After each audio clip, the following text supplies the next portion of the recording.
Hello guys, welcome back to another video on my YouTube channel Inside Mathematics. On our previous video, I gave you an exercise to look into.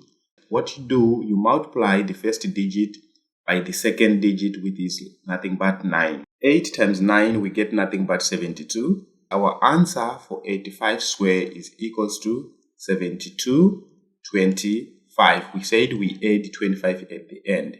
Let us take a look if we are to put D here. On D, let us give 155 square. What will be the answer of 155 square? So 155 square, we take the first digits. In this case, it's going to be 15 times 16, which give us nothing but 240. So the final answer, we said we add 25 at the end.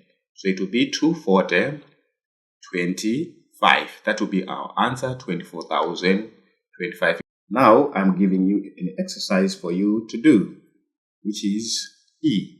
I want you to solve 275 square.